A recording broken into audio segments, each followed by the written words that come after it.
Hidden beneath the sands of Egypt for over 3,000 years, one of the greatest treasures of the ancient world, nearly lost to the passage of time, telling the epic story of real people, great pharaohs and queens, an extraordinary heritage set in stone, threatened by the rising waters of the Nile.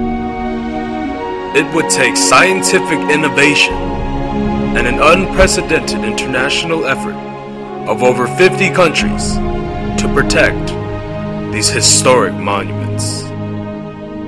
Their preservation would impact the way we see the past as a reflection of the entire human story, and change the way we preserve and safeguard our cultural heritage. The great Abu Simbel, built with the ingenuity of the past, threatened by the necessities of modern Egypt, would become a temple built on innovation. Located south of the first cataract of the Nile, near the border of Sudan, Abu Simbel served to immortalize Ramses II, the greatest pharaoh of Egypt. The temple measured 120 feet wide by 100 feet tall, and prominently featured 4 colossi of the pharaoh. It commemorated Ramses' victory at the Battle of Kadesh. Ramses used the greatest innovations of his time to secure his immortality, to intimidate his Nubian neighbors, and to honor his beloved wife, Queen Nefertari. Ramses embodied the might of Egypt in its golden age. But his death in 1213 BC left a power vacuum. As his descendants fought for control, the priests usurped power, and the kingdom declined. Outside influences imposed themselves on Egypt, and symbols of the past, such as Abu Simbel, were abandoned. The great monument slept under the sands of Egypt for over a century. In 1813, Swiss explorer Johann Ludwig Burckhardt uncovered the top frieze of the main temple. Burckhardt shared his discovery with Italian explorer Giovanni Belzoni. By 1817, Belzoni had entered Abu Simbel and removed everything he could carry. He later excavated the entire monument, which became an important landmark for Egyptologists. In 1959, the modern world of machines and technicians invaded the realm of Ramses II. The construction of the Aswan High Dam was needed to control the floodwaters of the Nile and generate crucial hydroelectric power. But it also threatened to flood the Nubian region and submerge Abu Simbel along with other historic monuments. To preserve the legacy of Ramses the Great and the culture of Egypt, the Egyptian and Sudanese governments independently requested assistance from the United Nations to save Abu Simbel. In 1860, an innovative plan to rescue the monument was launched. The project would be overseen by UNESCO, the United Nations Educational, Scientific, and Cultural Organization, which had been created in 1945. One of its mandates was to preserve global cultural heritage. The effort to save Abu Simbel became a defining example of international innovation and solidarity. It changed the way countries viewed the universal nature of heritage and impacted the global importance of conservation. 15 nations launched public and private fundraising campaigns. In the end, they raised over $40 million from 50 different countries in international cooperation. In January of 1960, work on the Aswan High Dam began. The clock was ticking.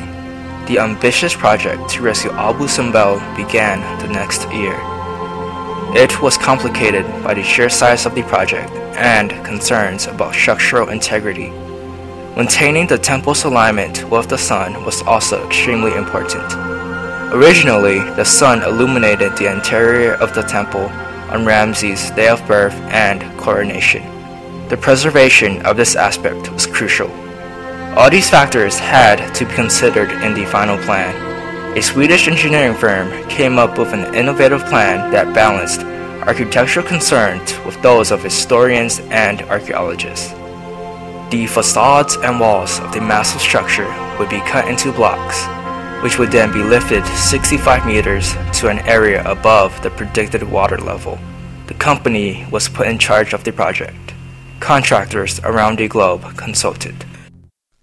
In 1964, the salvage work began. Over 1,000 blocks, weighing an average of 30 tons each, were meticulously sliced. Cuts were only allowed to be 8 millimeters thick. Because of this, the structure was dismantled almost exclusively by hand. To protect the final appearance, no cuts were allowed across the faces of the statues or through other especially beautiful and delicate parts of the sculpture surface. The construction consisted of 3 parts. First, an artificial mountain was built to replace the original cliff into which the temple had once been carved. Second, the temple facades and rooms had to be cut and moved. Last, a concrete dome was created to protect the temple and bear the load of the artificial hill above. In 1968, the ambitious project was completed. The temple, threatened by the Nile, stood safely out of its clutches, approximately 300 feet away from its original location.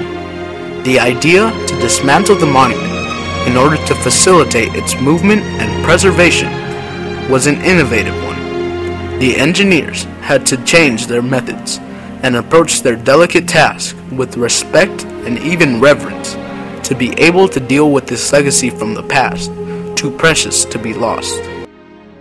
So there's a whole new consciousness of how valuable this heritage is.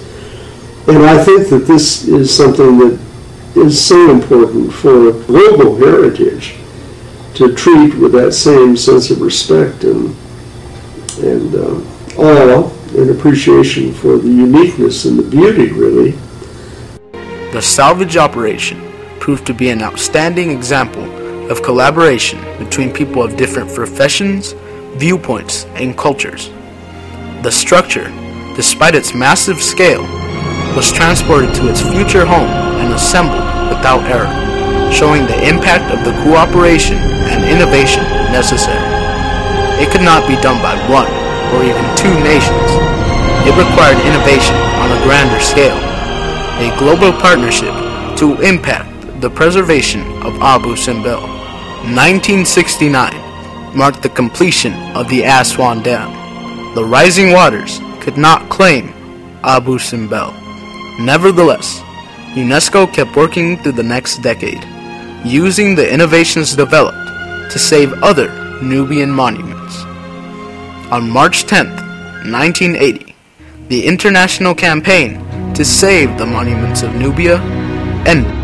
In 1961, UNESCO recognized the impact of Abu Simbel and developed an innovative plan to save Egypt's cultural heritage. This project had no precedent.